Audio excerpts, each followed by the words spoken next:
Hello, ladies and gentlemen. Welcome back. We are the Samurai Brothers and Matthew. We're on episode 71. We had a bit of a break due to one thing was Super Bowl. And then also last weekend, we participated in the SoCal Sumo Open. So that's going to be our major topic for today as we'll be discussing. So we're going to be excited to be talking about that. Matthew, we're also one day early for the Banzuke is actually coming out on Tuesday, Japan time. So normally it comes Interest. out on Monday. I think it might have to do, there might be a holiday in Japan. I don't know what. So that's the only thing I can think of because What normally holiday would be on February?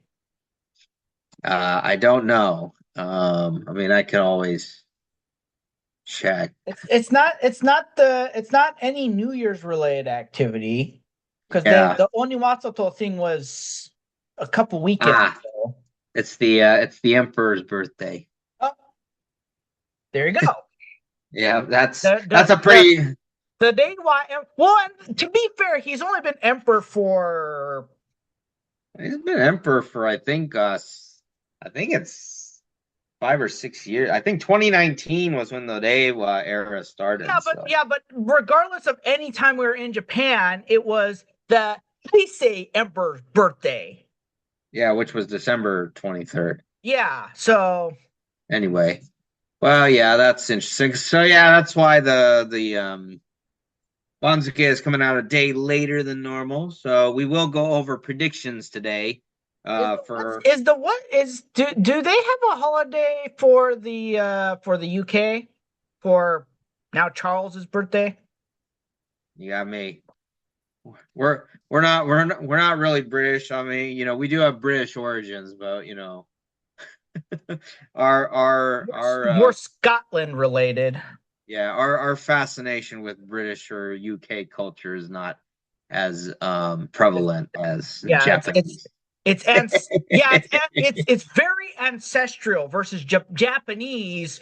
We're a few generations. We're actually no, we're no generations removed because we actually spent time in Japan. So Yep. Anyway, so Matthew, let's get right into it. The SoCal Sumo Open. So you and I both competed. You did the lightweight division, which was 85 kilos or 187 pounds. I had a little fun this time because I did the 100 kilos, which is 220 pounds. I also decided to participate in an extra weight, which was the light heavyweight, 115 kilos, 254 pounds. And then we both competed in the open weight, which is obviously anything goes. But let's get right into it, Matthew. which So we've had mixed success on, considering yeah, that you are a giant slayer essentially. yeah. So anyway, what happened?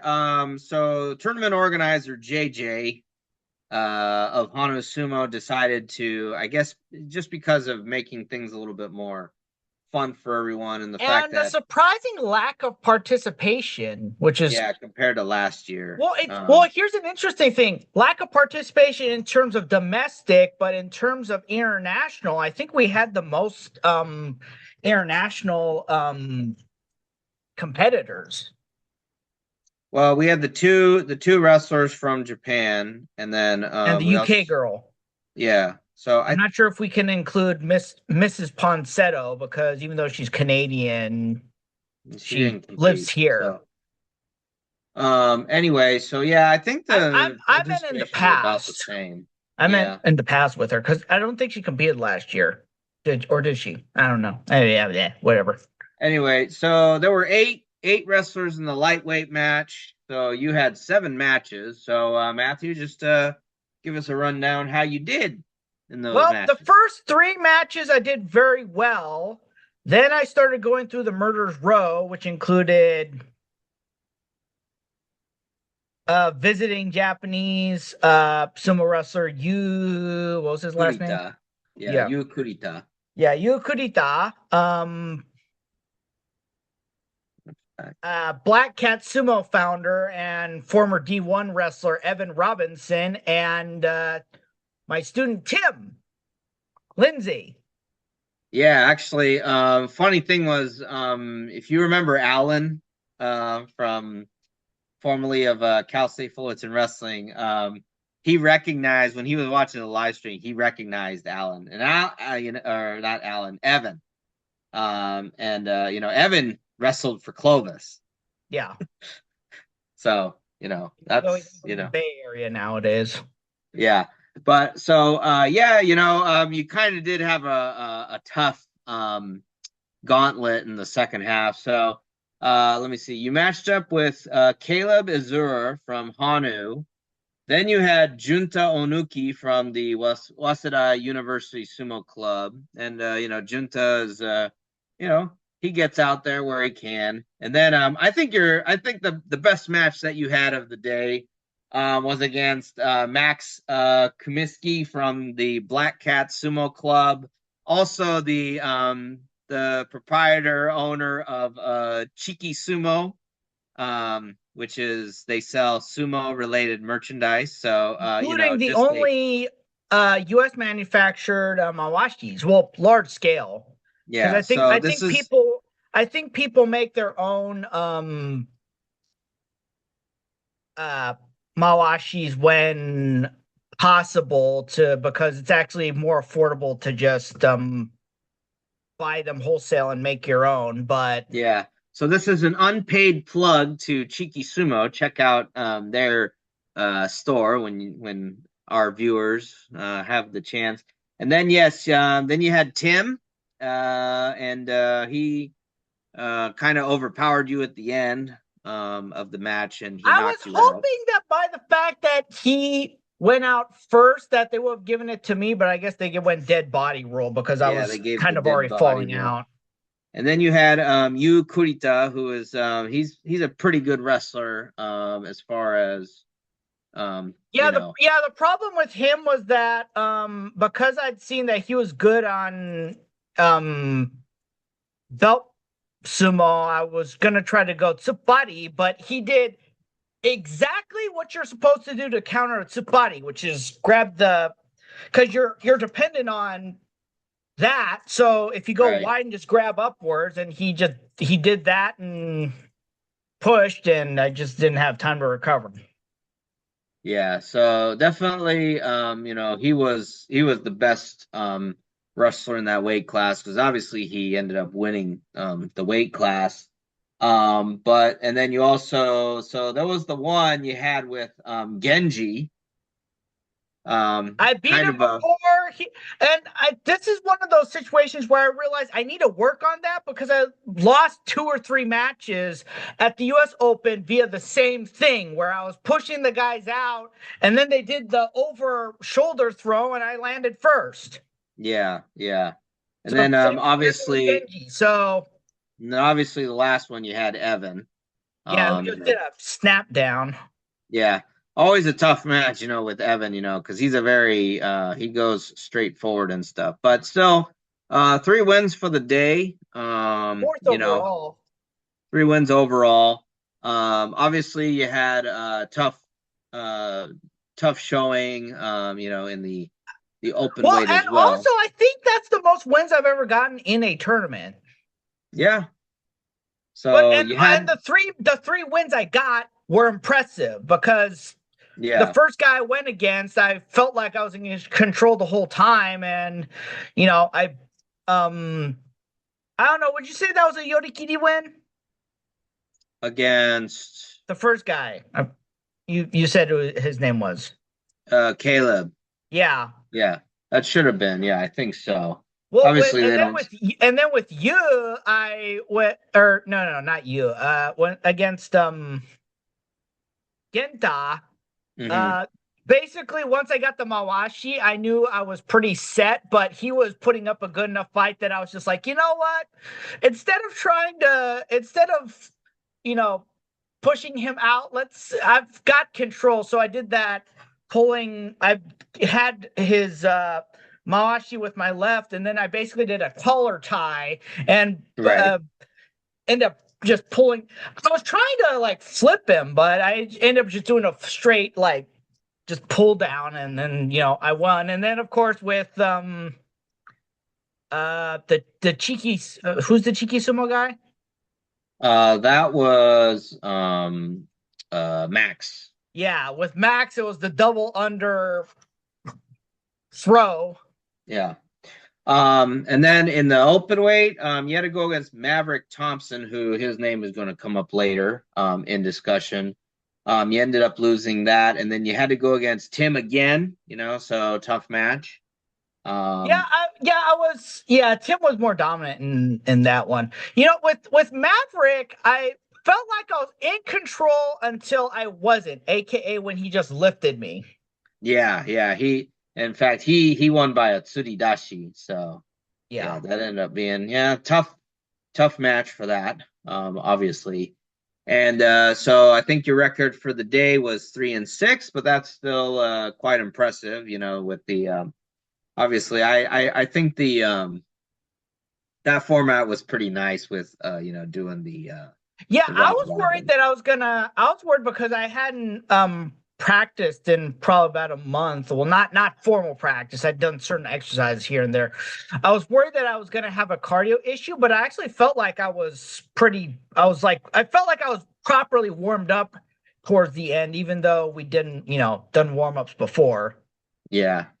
So then in the middleweight class, so that was my the one I had. There were 5 guys in that weight class, so I had 4 matches. I got matched up with Evan right away. So that is a tough match. Although the one thing I was trying to go for was not being pushed back, which in the case with Evan, obviously we met at the Tachiai, but he pulled me down. It was a Hiki Otoshi more than me getting pushed back. Because I remember last year, both times I didn't have a great touchy eye when going against him, and he pushed me out pretty easily, forcing me back. This time that wasn't the case. Um, then I had to go against Evan's teammate Lance, and I ended up losing that match. I think I was, I think I might have had some good spots in there, but just I think Lance ended up being more dominant, obviously, so couldn't really match to that. And then I had Tim, and Tim was trying to get some moves in there, as we could see. However, I was able to get in, and I got in pretty deep on a morozashi, the both arms under, and then I was just able to force him out by yorikiri. So that was my first and only win in the middleweight class, because after that I ended up matching against the division winner Daniel the Tsupariman Ramirez. Yep. So he won that weight class because he did end up beating the other 3 guys as well. So he went 4-0 in that weight class. So that was pretty good for him there. Then the fun one for the day. So I ended up losing. Actually, in the first match, I went against Jonathan Moss of the Reno Judo Club. Which was interesting. So went against him, and I was able to win. It was I know he backed me up to the edge a few times, but I was able to turn the table, and I won by a Yori Taoshi. Then I went against Danny again, because Danny also bumped up to the light heavyweight, and he did push me out again with his Tsupari moves there. But then the big match was the one against Randy Garish of the Shotokan School of Martial Arts, and he's from the East Coast, so like Boston, New York, Philly area. And I was able to we had a bit of some back and forth, but I was able to win by I think it was a shitatenage on that one. So that was a huge win right there. But then I went against Maverick Thompson. So if I had won that match, it would have been crucial, because then I would have because I ended up beating Zach Deneen from Hanu after that in my last match. But because I lost to Maverick, I was 3-2, and I tied with Randy. So we had a playoff, and I ended up losing that match because we got in a Yodi battle, and not always a great you know way for me to get into these. I don't do too well on Yodi battles, belt battles. So, but I had Maverick backed up, but then he, I guess I was a little too high because he pulled a Genji on me, just like what happened to you. He was able to get his grip on my Mawashi and flip me over. So, but I still finished third in the light heavyweight class, and so 3-3 for that, plus the 1-3. So I ended up at 4-6, and then in the open weight, so I had Randy again, and this time it was a little bit more. We were just trying to throw each other, but in the end, on that match, he ended up getting the best of me. Then I had to go against Yu Kurita from Waseda. And I think Matthew, you already know that was like hitting a wall. Going to get when you got someone who's really knows what they're doing, especially a Japanese collegiate sumo wrestler. Yeah. They're just as good as the pros. Some of them even better. So with that being said, though, I ended up. Let's also mention the featherweight and heavyweights. Yeah, so I ended up 4-8 for the day. So on that. Featherweight. So in the end, just kind of just a real quick, we'll look at all the placings for who ended up with what. So in the featherweight, we had Joe Ponsetto was competing in that. Two-time lightweight US champion. Yep. So he ended up winning that. And then there was Nicholas Anderson of Honu Sumo, and then Brandon Hensgen, I think is what this is called from. And I think was it Nicholas was the one who dislocated his finger? Oh yeah, that happened. We're like, oh. Yeah. He still went and competed afterwards. Yeah. So that's depth and character right there. I can take blood no problem because I've seen so much blood because things happen. You get you scrape yourself on something, you bust your nose. It's like I can take blood. I can't take stuff like dislocations, especially when your fingers at almost a 45-degree angle from where it should be. Right. Oh my gosh. Yeah. So then obviously men's lightweight 85 kilos, Yu Kurita from the Waseda Wrestling Club, Evan from Black Cat, and then Tim took third. And then in the 100 kilos, Danny Ramirez, then Tim Lindsay, and then Lance Kelly from Black Cat. And then in 115, obviously again, Danny Ramirez taking a second gold medal. Yeah, second gold medal. Randy Garish, and then myself, third place at 115. And then the men's heavyweight. So we had Angel De La Torre, just taking care of business, That was a couple times. 2024 open weight champion. Yeah. There was some times where he seemed to get backed up on the edge, but somehow he would manage to It looked like he was taking it easy on certain matches, and then other matches he was like he wasn't taking chances. Yeah. The guy who really was out for business though was Gabe Tolentino, and I think he just graduated from high school because I know he's from the Tennessee Sumo Association, and I think he represented the team in the juniors category. Yeah, and he took a bronze there. Yeah. So he's probably, hey, 18, 19 right out of the gate. It'll be interesting to see how he does at the Nationals when it's coming. Yeah. Hopefully he is the future of the sport, but there's a lot of big time heavyweights out there looking to, make their mark. Yeah. And then making his debut, according to Black Cat's social media, Matthew Whitmire. at heavyweight from Black Cat Sumo, taking third. So congratulations to him. Obviously, Evan's been able to really grow Black Cat, you know. Yeah, I was asking him. It's like, what are you doing? He's just like, yeah, I don't know how I. He got because Black Cat went from not Just him. existing to like 10 people or something like that. Yeah. Yeah. He brought a whole crew. There was like 4 or 5 of them besides Evan. So, great job to him. Then we had Open weight.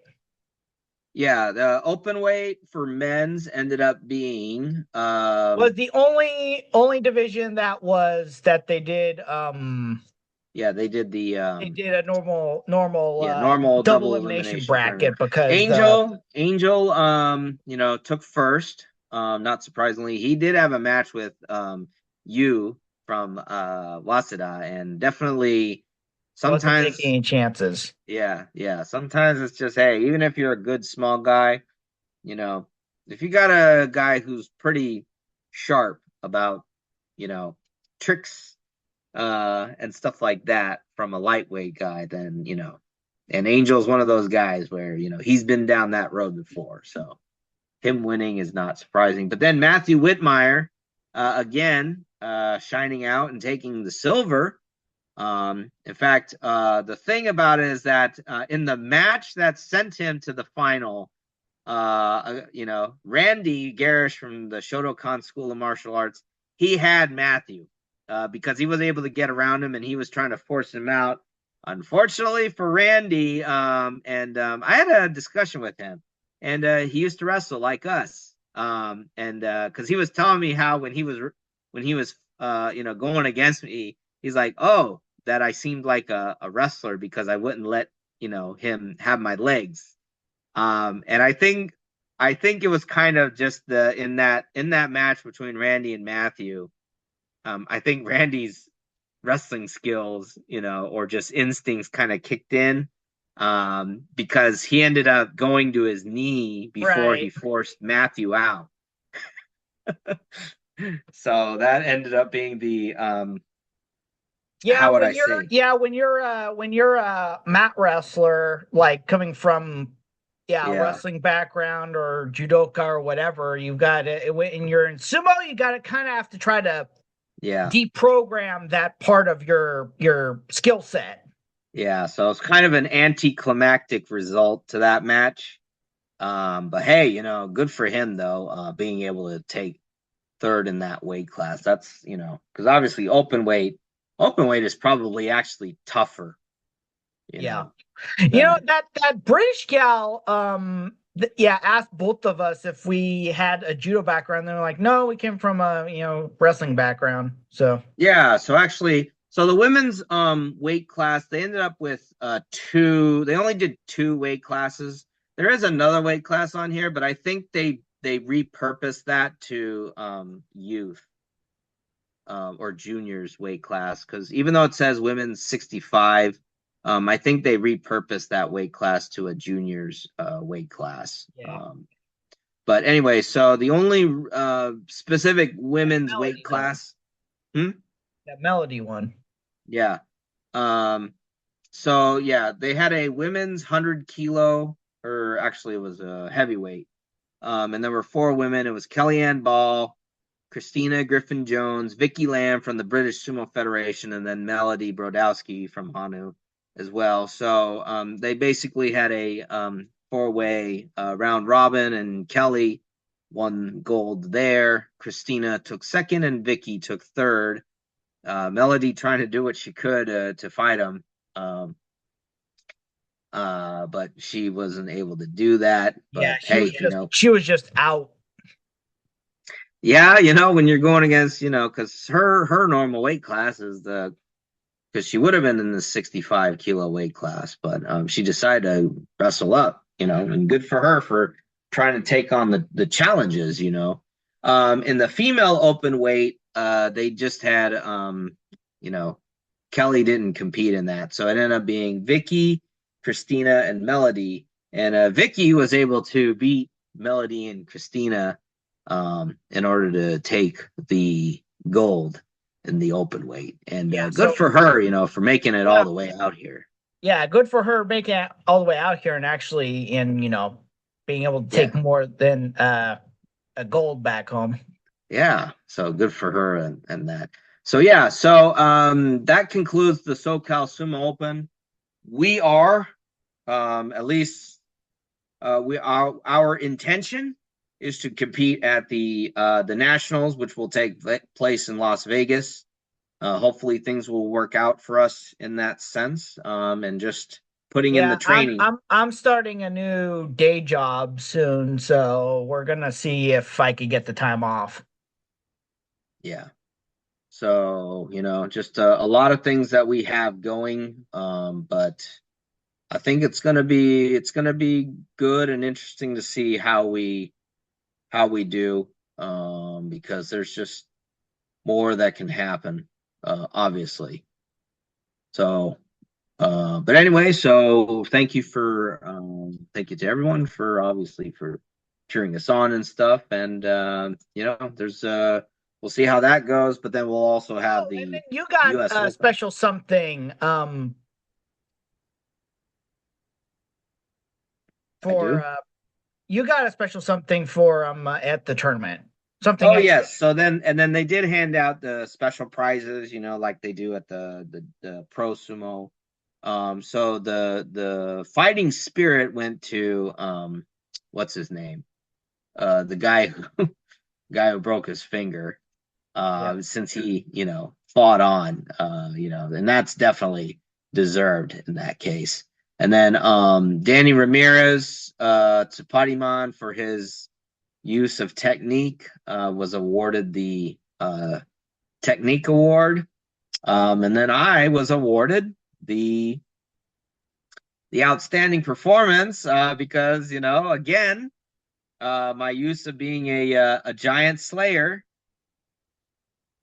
So, yes, definitely that was something that I was very happy to finally get after all this time. Uh, yeah, that's quite something.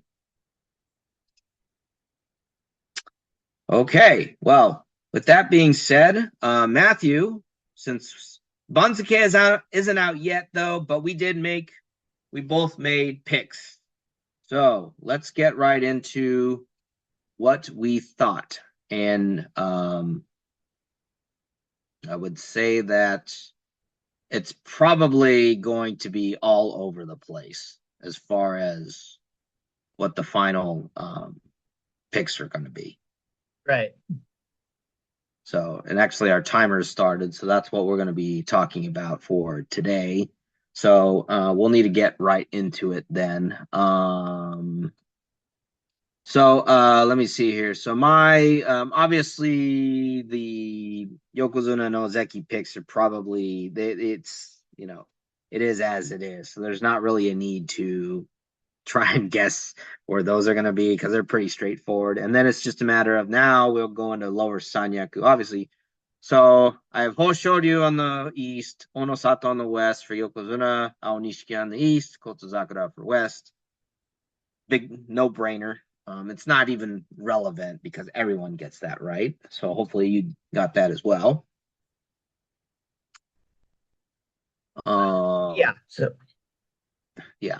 And then our next one is going to be where we have the lower Sanyaku. So my picks were going to be my picks are Kirishima on the east, which should be a no-brainer.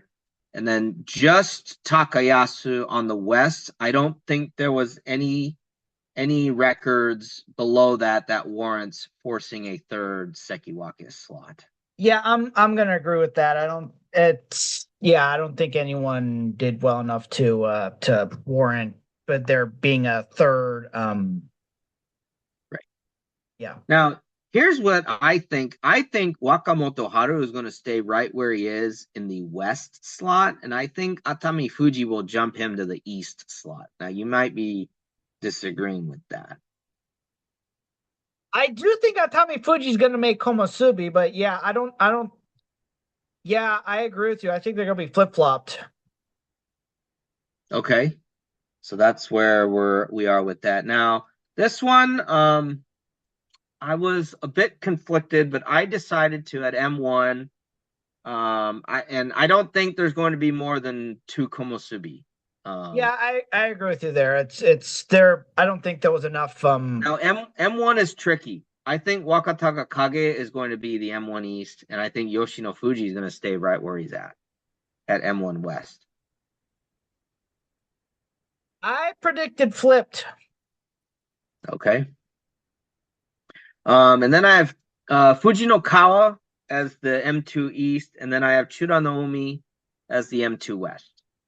I did also predict that they'd both be M2, but again, I predicted flipped. So, Okay.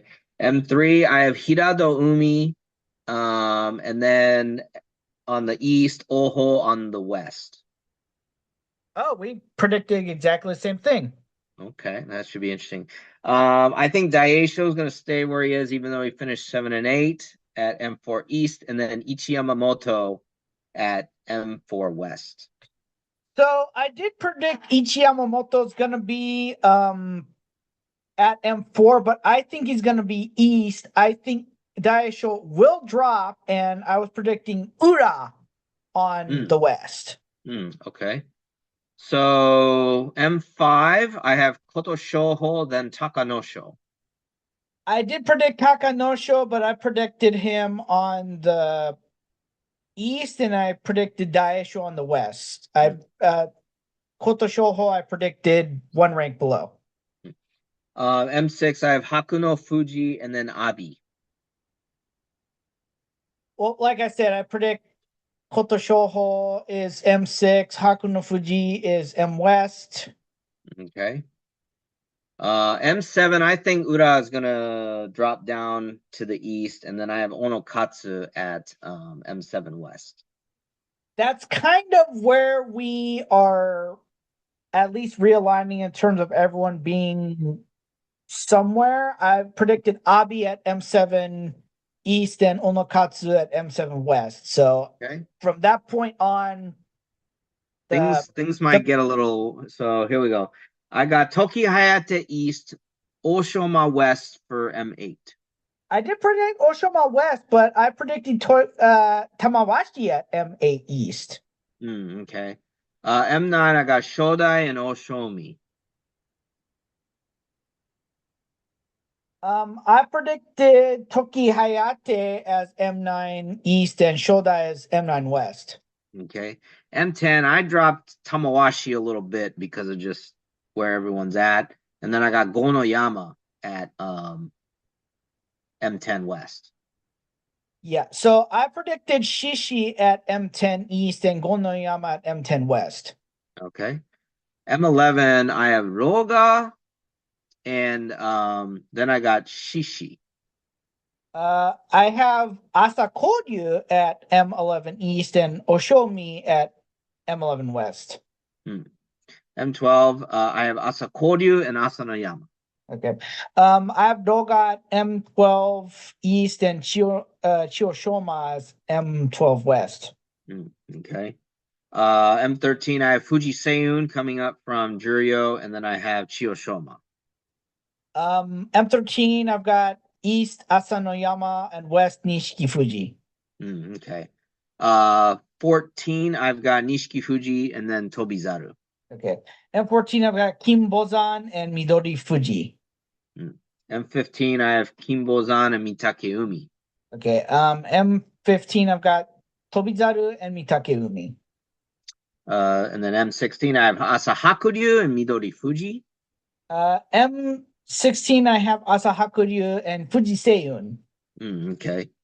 And then M17, I have Koto Eiho and Ryuden. M17, I have oh